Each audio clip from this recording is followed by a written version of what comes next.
Hi, thank you so much for stopping by. This video is going to be an overview of the Own It, Win It, Crush It success formula that I have developed based on my work with top sellers in high tech in companies such as Oracle and Cisco Systems. I've taken a lot of that knowledge and that experience and repositioned it in a way that can help many of us business professionals, entrepreneurs, business owners, and people who are, starting even new businesses. And you'll see me actually publishing this information as well in an upcoming book that I am co-authoring with Jack Canfield. The book is called Road to Success, and it will feature the Own It, Win It, Crush It success formula, along with a number of other chapters from a number of other leading thought leaders in the same book. And this book is going to be coming out this September. I'm glad you're stopping by. This video will give you a quick overview of the Own It, Win It, Crush It success formula, and I would love to hear from you and get some feedback from you on the ideas presented here in this video. On the back end of the video, you'll have an opportunity to reach out and actually download a copy of the formula so you can start putting it to use in your business or in your own career as well. So enjoy this video, and I'll see you on the other side and share with you at the back end of the video how you can download the book. Talk to you soon. Everyone here in Silicon Valley, we're live, and good afternoon, good evening, depending on where you are in the world. Thank you to all of our viewing partners, and of course thank you to our sponsors and everyone who's viewing this webinar right now. We are very excited to have with us Ash Seddeek. Ash is a success and leadership speaker and author, and he's the expert on the top 1% sales winners and leadership strategies and behaviors in high tech and in other industries. So we're really excited to hear from you today, Ash. With that, I'll turn it over to you. Fantastic. Thank you very much, Nina. Sure. So happy to be speaking with everyone, and really look forward to spending a good quality time with you. We're going to have some fun and not take ourselves in any way too seriously. So we'll go ahead and take a look at some of the content I would be sharing with you today is really the result of bringing a lot of sense to a lot of data points that I gathered throughout my career. And we'll start by taking a look at the very first slide, and then we'll move from there to the first content slide, which is slide number 2. Let's see here if I see it. Perfect.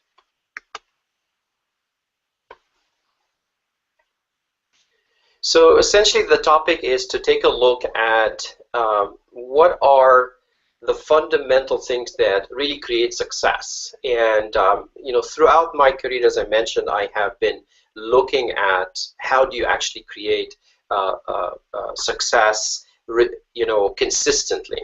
So when we take a look at the opportunity that faces most of us today, most of us feel like we could do more, we could be more productive. If you have a business, you're thinking, I can make a lot more money with this business, but I just don't know how. And what we're going to see in the next slide is the beginning of sort of unfolding of what are the things that are expected of us, what are the challenges that are facing us, and how do we look at these challenges and then back into the formula that I developed that basically will help you have a very quick approach to what do I need to do and be able to actually activate quickly and very successfully. So when I looked at some of the challenges that are taking place today in 2016, most business challenges are, again, challenges that every one of us is also facing at an individual level. And that's a key point, I think, for our discussion today. Most of what we will talk about has individual relevance for us as individuals, as professionals in our careers. It has very huge relevance to teams within organizations, and then it also has relevance for businesses in general. So I think most of us and most of our businesses today are thinking about how do we manage our reputation online. We are now, most of us are public figures, given the fact that we're all over social media. A lot of our lives and our professional lives are now on the web. Things are moving very fast, but then again, are we moving fast enough because of, you know, competition, whether it's local or global? And also, how do we manage growth expectations, again, as individuals and as businesses and as business leaders? And then eventually, at the very end, how do you genuinely connect with customers so that they actually have a human being, a human touch that is within their reach? So with these challenges in mind, again, think of them as challenges that you're having as well as challenges that our business is having. And when we take a look at the next chart here,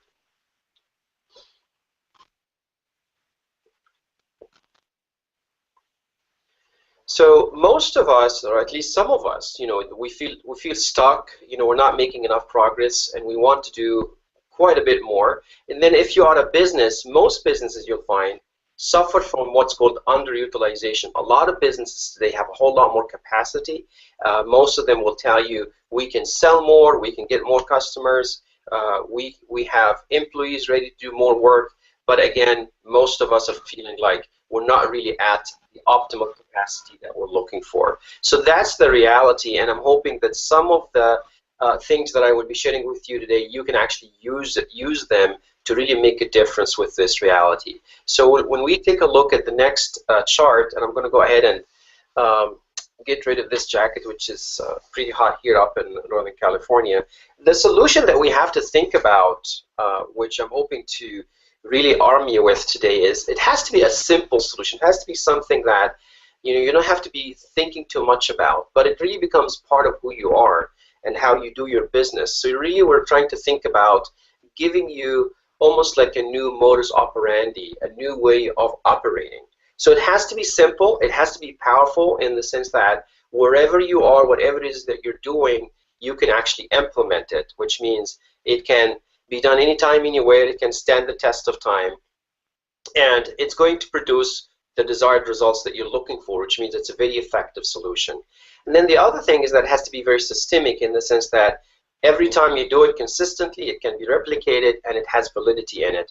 So whenever you do it, it's the same process, and then you're going to get very valid results. So that's the solution that we need to create in order to have very much a success formula, and that's what we're going to try to take a look here as we move forward in this slide deck. And we'll have a chance also to have some Q&A, so I will be doing that with you as well.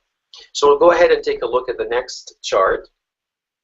And sorry, with regards to the Q&A, Yes. if anyone has an immediate question, you can just live tweet us. Just send us a send us a tweet, or on Facebook, feel free to send us a message, and we'll get it to Ash that way. Thank you. So in order to also give you a sense of, hey Ash, well, how did you come up with all of this?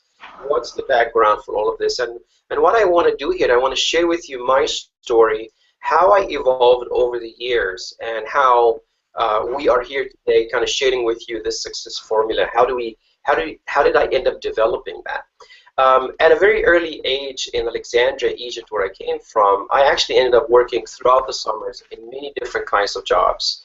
Worked with my dad in his family, in our family business, and did a lot of interaction with customers. Sometimes, you know, I did good service. Sometimes it was bad service. Sometimes even I attempted door-to-door sales. And then when we take a look at the next stage,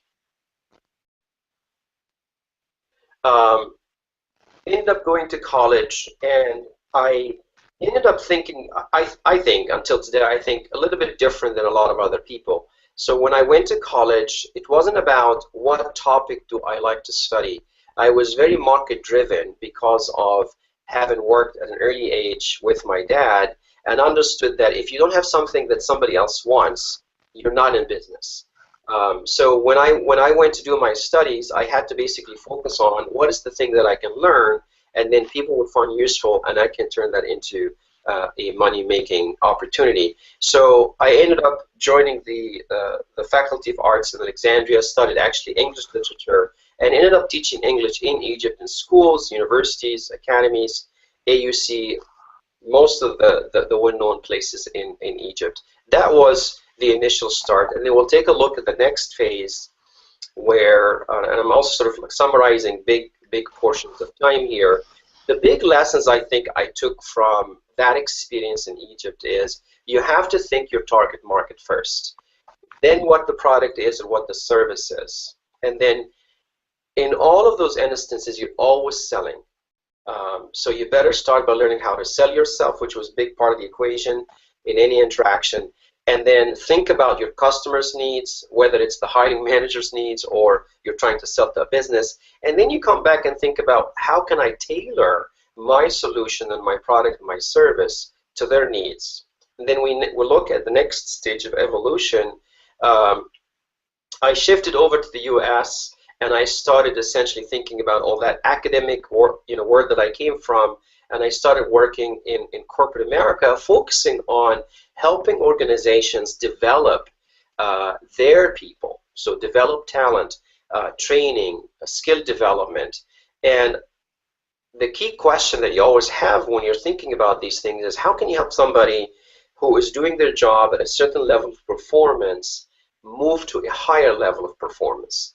And then the most traditional way for trying to do that, even in today's world, is that you take that individual and you put them in the classroom in a corporate environment, where they call it training, and you try to sort of come up with a development opportunity for them. It's a very simulated environment, doesn't work really well, and that's why some people use simulation, some people use experiential training, but essentially that's essentially what was happening here at Charles Schwab in San Francisco, where I ended up doing some technical training and software development, project management, then went into Deloitte, where I got exposed to management consulting and got to understand what that looks like. How can you actually take a look at the customer relationship with a long-term view? So it's not a transaction, it's a relationship, and that's a critical component of what we will end up having in the formula today. And then I ended up going to Oracle as a program manager who developed value selling methodology for all of Cisco's sales and consulting professionals at a global level. Got exposed to that opportunity, got to work with people who were looking at the different software solutions. How do we translate these solutions into a business value, and then how do we actually end up selling it? And then after Oracle, went to another software company called Broadvision, where the objective again there was to enable a lot of companies at that time get into the .com era. And then in 2001, the crash happened as far as the .com crash, and I found myself on the street, which was one of the best things that could ever happen to any of us, is when you are pushed against the wall and you have to think, what do I do? Which really puts me back in Egypt in terms of now I need to think about a target market, something that they need, come back and say to myself, how do I then develop a product or service that these folks could buy from me? So it's not about, oh my goodness, I have to find somebody to hire me. Forget that. You have to actually think about target market, target needs, and then how to come back with a value proposition. Then after 5 years, and we'll find out what happened in those 5 years, in 2006, I actually joined Cisco, stayed there from 2006 to 2015, and that's where we are pretty much here today. We'll take a look at the next portion of that timeline. And we'll see that in 2002, really out of desperation, I started a company called Fremont Consulting. I knew some about consulting from my work at Deloitte, but I knew nothing about recruiting, which was a big portion of what Fremont Consulting did. So zero knowledge about recruiting. Now that business ranges between $1.5 to $2.5 million, depending on the annual revenue. And without really giving it 100% of my attention and learning as much as possible throughout that process, and picking some nuggets from Deloitte, implementing them here, from Oracle, implementing them here, and using all of that knowledge to develop that business and keep it going. Even when I was working at Cisco, that business continued to grow with essentially some brand name clients that we have. In 2015, when I got laid off from Cisco, I launched the Top 1% Sellers Factory because I had an opportunity to work with the top 200 accounts at Cisco and looked at how do you develop people who are really selling and making a lot of money already. How can you help them even make more money? So we had to take a look at how do we develop them, how do we bring thought leadership from outside Cisco and really get them to improve their sales and their revenue share from the company, the clients that they serve. Now, within the Top 1% Sellers Factory, I developed a blueprint for helping sales professionals become top 1% sellers. So we really basically give them a nice roadmap for how to get there. But then I reflected and I said to myself, you know what? There's a lot of success factors here that any one of us could benefit from. And that's how I ended up developing the Own It, Win It, Crush It, Profit Success Formula, which is what we will actually spend the rest of our time on. But I really wanted to kind of give you how did I come upon this formula and what are the basis for developing it. And now we'll take a look now at some levels of detail here. So as we think about this, in my mind, based on the stories I just shared with you, the things that really made a big difference for me were not the successes, were not the good people that I met. It was actually the failures and the difficult people that I met.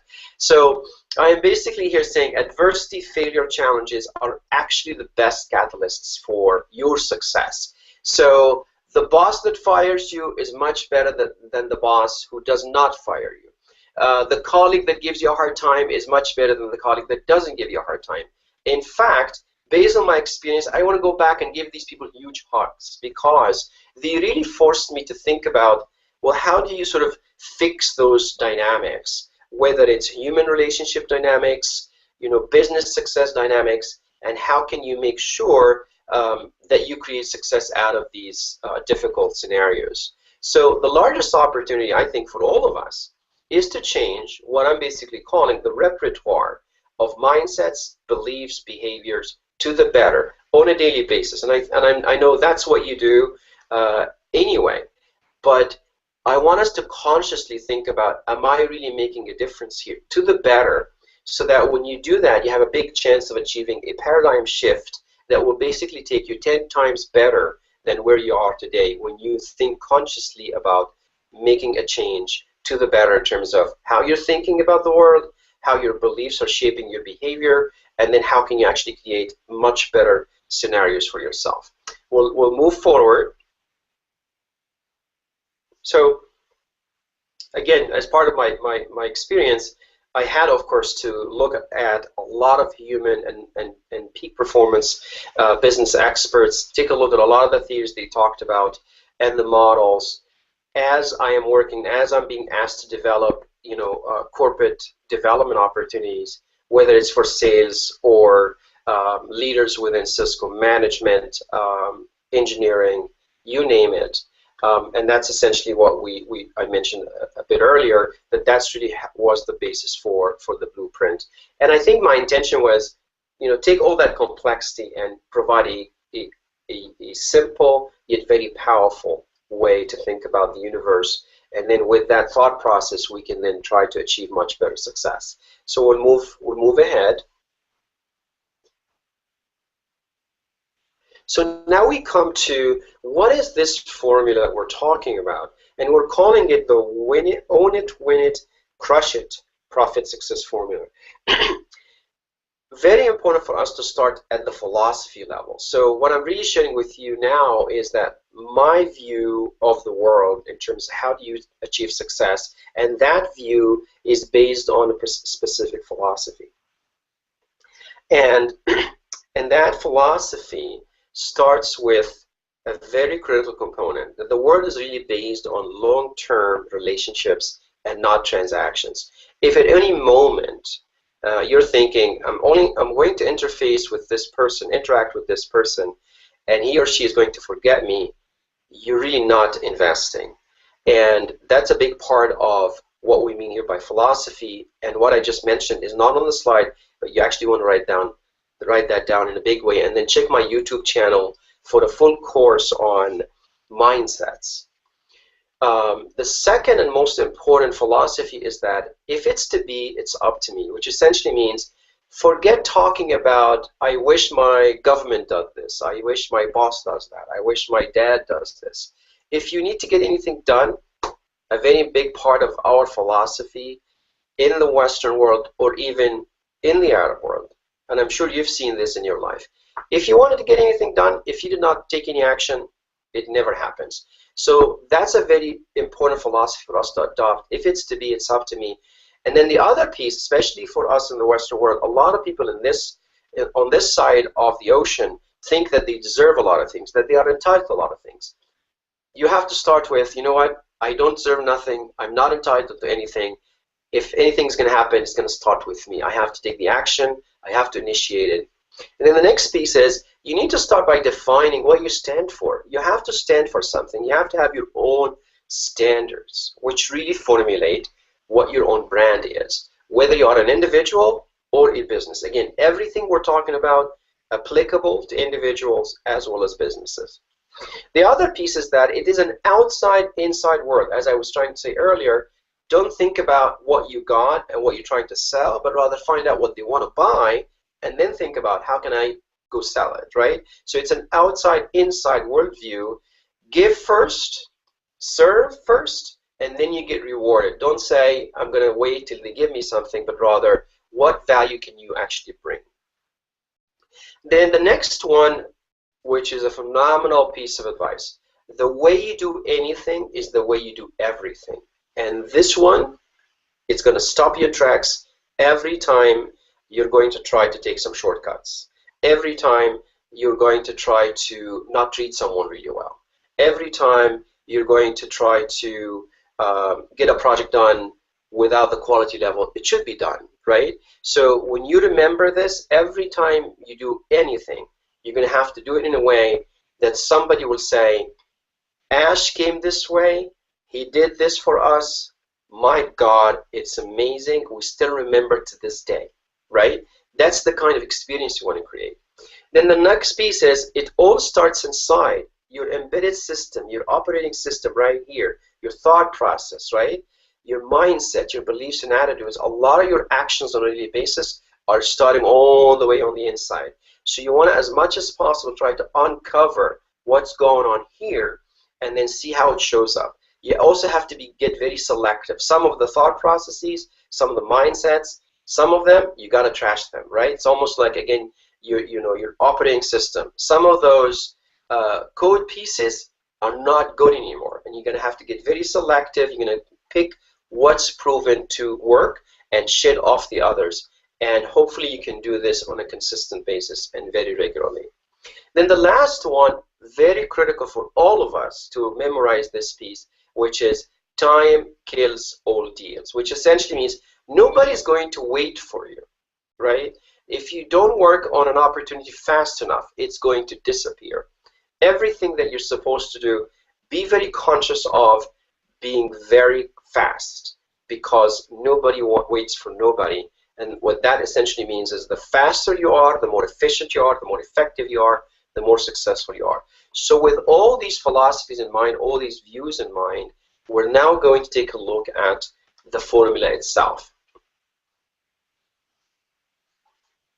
on the next chart. Yeah.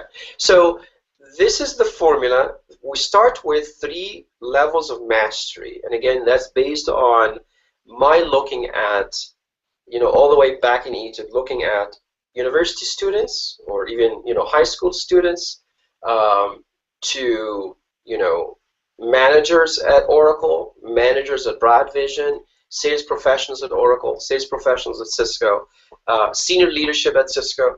When you take a look at all of that, you really find out that at the end of the day, it's really going to come down to how each one of them masters and manages him or herself. That's the own it piece.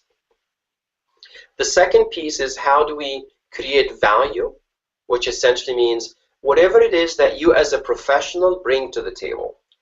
So let's say you are a graphic designer. The level of excellence that you as a graphic design professional see in yourself and in the work you do and everything you do to continue to be the best professional in graphic design as possible, that's what this mastery is about, right? So it's really more about the technical expertise you have. The last mastery is really about thinking about your customer and making sure that you're always delivering customer outcomes. So those are the three masteries. And again, you can see here, self-mastery is the own it. The value creation mastery is about winning it, really being very excellent at what you do with your customers and really giving them a good experience, and we'll see the details on that. And then the last one is when you crush it, that really means that you deliver the results for the customers. The customer does really get results. And again, if you're a professional working in a small team, are you delivering what your team is looking for? Are you delivering what your company is looking for? Are you doing that really well? If your company were to go out and find somebody else that does that, would they be hard-pressed to say that the person we have on the team is unparalleled, he or she is amazing, we cannot, for our own success in any way, allow ourselves to actually bring any different talent to do this for us, right? So what is your competitive position? Are you in a situation where it's very weak and what you're doing is not good enough that they have to go find somebody else or not, right? So with that, let's move forward. And I want to share with you a story real quick. You know, from time to time, I'll have these conversations with friends. And this friend of mine, I met her in LA. She said to me, Ash, you know, I really hate my job. I can't wait to quit and start my own business, work for myself. Because, you know, it sucks where I work. And you hear that a lot. I said that sometimes, right? So my answer to that is, and my answer to her was, you're always running your business. You're always running your business, whether you are working in an organization, in a company, in a nonprofit, for a government organization, having your own business, you're always running your business. And with that in mind, since you are running your own business, this formula gives you 9 key components for making sure that on a daily basis you have a philosophy, you have a culture, you have a certain set of values that really then kind of help you run the show on a daily basis. The very first level here, at the own it level, you have to have what's called a responsible mindset. If you're the kind of person that basically says, oh my God, I wish they gave me the right tools. I wish my manager was better. I wish my job was better. I wish this was not a toxic environment. My response to you is, forget all of that.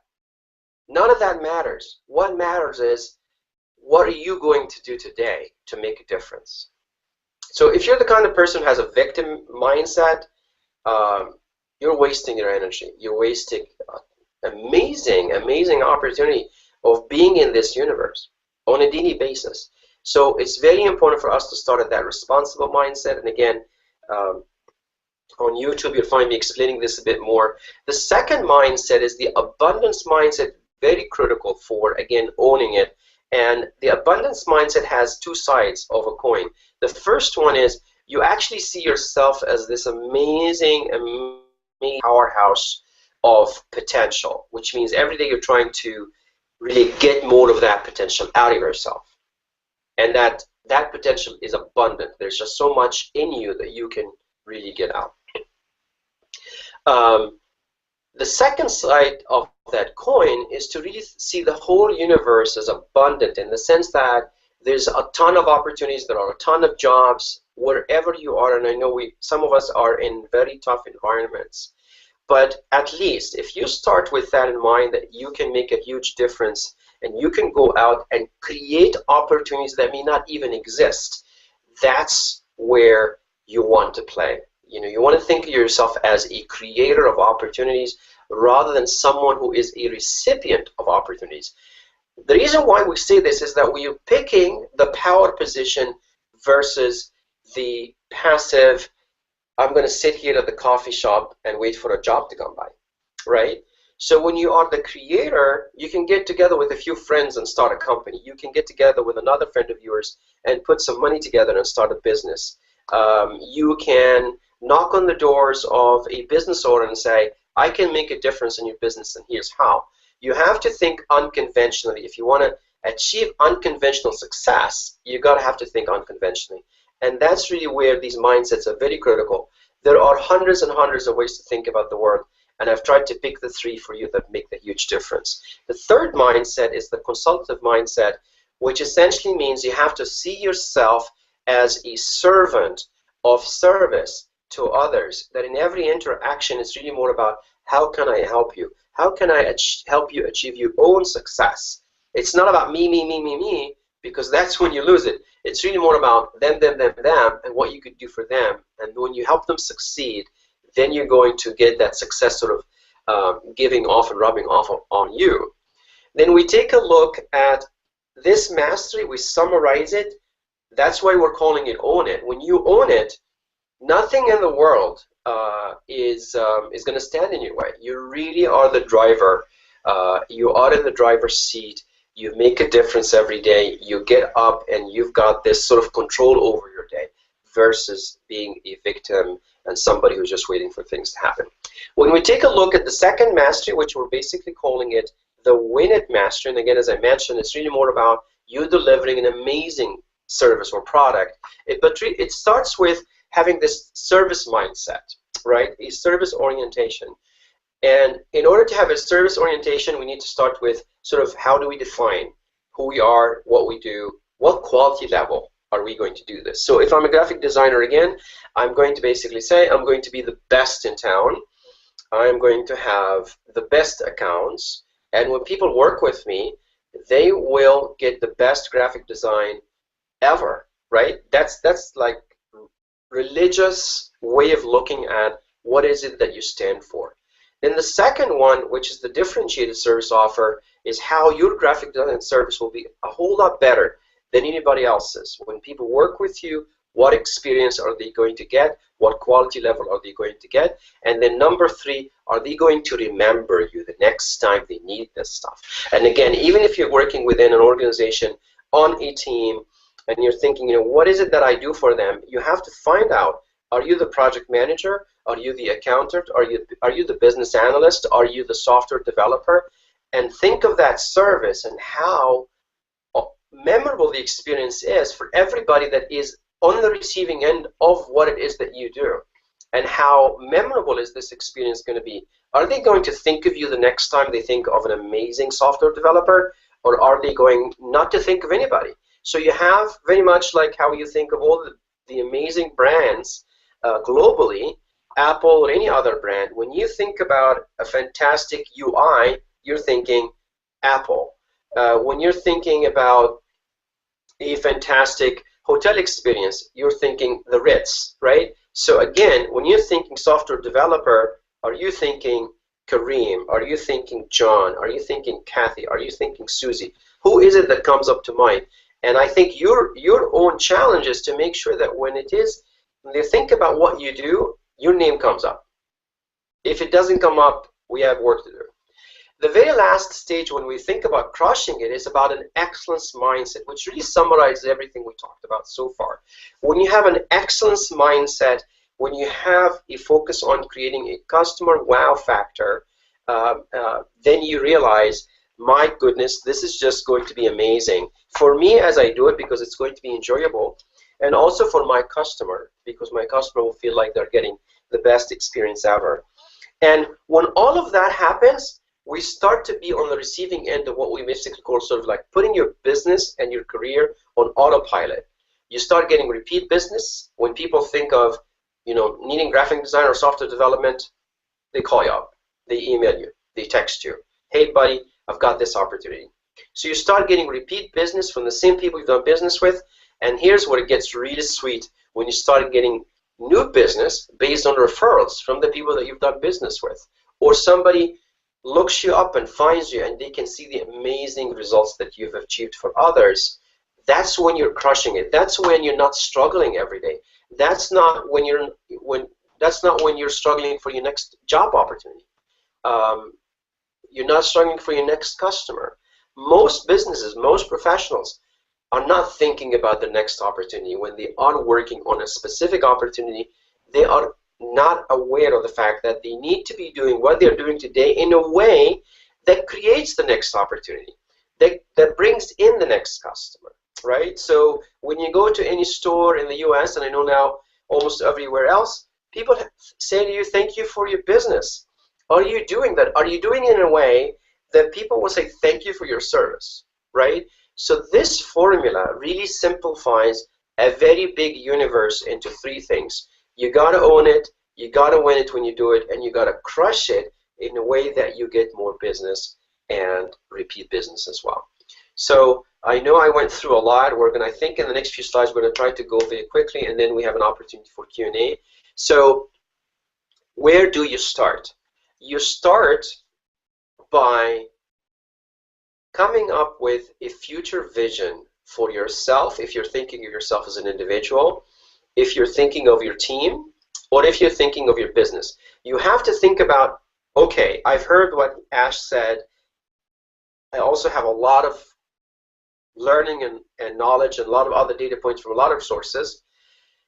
I have to sort of come up with a description for how I'm going to be, whether that's in the next 5 minutes or in the next week or in the next month. I have to come up with what's called the future vision. And I have a book on Amazon on this and a workbook that you could use to sort of do this, especially if you have a business and you want to think through all the details. But in simple language, you want to describe what that looks like. You know, if you're that graphic designer and you want to sort of show up in a different way, do your work in a different way, and get business in the future in a different way, try to think of what that vision looks like, and then have a unified destiny. Have alignment between yourself and your family, or between yourself and your team, between yourself and everybody else that's working with you. We have to share that vision and develop it together so that when we move forward, we're moving together as a group of birds that you can see in the sky, all going in the same direction and not all over the place, right? So that's what we mean by a unified destiny, is that when we develop it together and we feel it in our bones, then we're ready to move to the next step. And we'll look at the next slide with that in mind.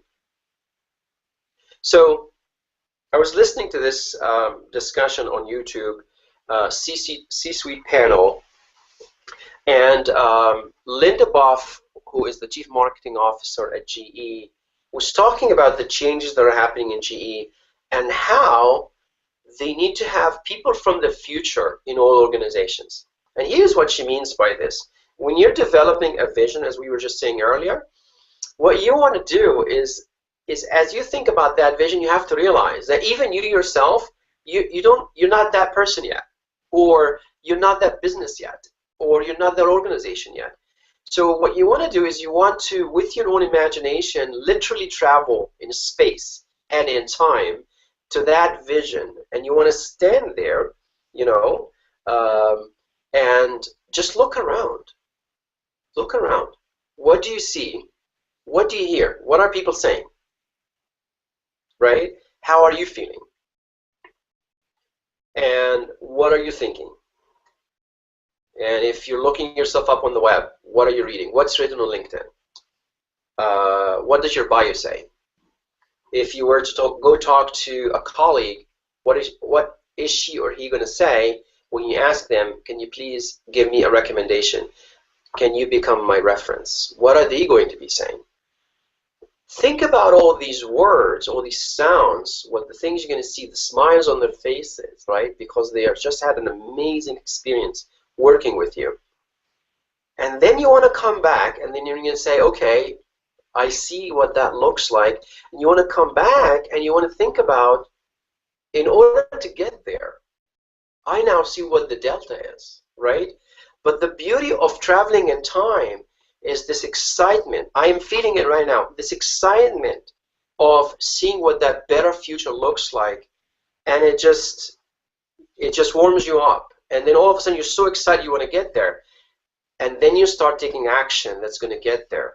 That's going to get you there, right? And you can literally see those recommendations on LinkedIn completely different, perhaps, from what we have today, right? You're totally thinking completely different, right? So when I heard her say we need to have people from the future in all organizations, because it's these people who have that vision, who talk about it, who are so excited, even if it's about their own vision, about their own careers, about their own future, about their own lives. When you have that vision and you're talking about it every day, you're evangelizing it every day, it's so powerful because it gets everybody to say, my God, I like what he's talking about. I like what she's talking about. I want to go where she's going. And when you get to that point on a daily basis, you're so much energy, you're so much excitement. People just want to gravitate to you and help you do what you're talking about because it just sounds so good, right? We'll move forward and take a look at the next chart, the charts. I think you get the point here. So when we start applying this, you take this formula and you say, okay, I want to get this done. And we just described what you want to do as an individual. But let's say you are in a business and you're trying to do this in a bigger way, right? So if we do this as a consulting engagement, if you were to say to me, hey Ash, come over, we actually want to do this for our business, right? We're going to have to start at the level of the thought process, as we said, right? We have to think about what the vision is, what the destiny is, and what the culture is. And the culture is the composite of those mindsets, of those beliefs, of those values, right? We're going to have to sort of rewrite those with you and your teams. Create that unified destiny. And once we have that vision, and we're all fired up because we went there in time, we traveled in time, we saw what it looks like, and now we want to really create it, right? Then we start putting our strategies in order. We start putting our plans in order. We start thinking about what is this win it mastery is going to look like in our business interactions and our customer interactions. And think about our activities, the business interactions that we have on a daily basis, and think about how it is today, how it needs to look in the future, and then cover that delta again, right? Think about the results we want to achieve. What is the world going to look like? And then a lot of people like to have very specific metrics. That's when we create these metrics, and then we start executing. And then we take a look at how do we then celebrate? How are we going to have this sort of tribal dance at the very end once we achieve the vision that we have for ourselves? How do we recognize people for what they've done? How do we give them rewards? How do you celebrate as an organization? And make sure that that stage is a very critical component of what we do.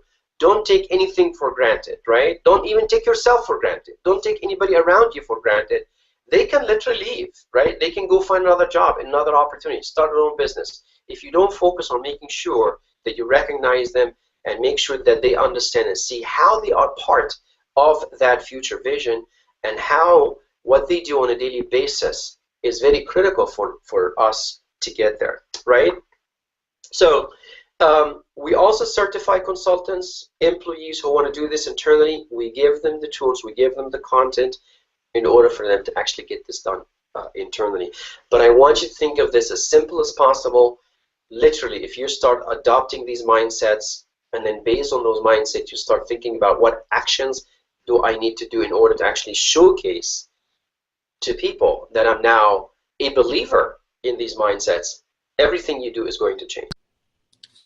Fantastic. I'm glad you made it all the way here. Thank you so much for listening in to this video. And as I promised, on this slide, you will see the link for how you can download the ebook on the Own It, Win It, Crush It Success Formula. My hope is along with this video, when you download the chapter itself, you'll be able to delve deeper into the elements of this success formula and also take a look at how you can implement each one of those phases, the Own It phase, the Win It phase, as well as the Crush It phase. Whether you are a business professional or someone who has a business and is trying to implement this formula, it is going to take quite a bit of work, as you can see, as we discussed it earlier. The formula is primarily a number of mindset shifts. And then based on these mindset shifts, you end up actually creating a new set of values and a new culture for you as a person, and then also for the business that you are in and how you conduct business.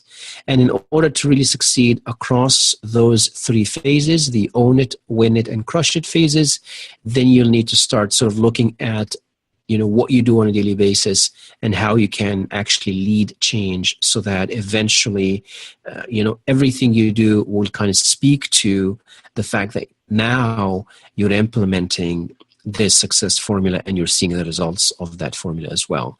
Wish you all the best of luck. Go ahead to this link, download the chapter, and start discussing it with people that you work with as well, and see how you can start implementing it over time. And would love to hear from you. Reach out to me, and happy to answer any questions or talk with you and your teams about how to actually start implementing this formula in your career or even in your business as well. Thank you so much for stopping by. Bye-bye.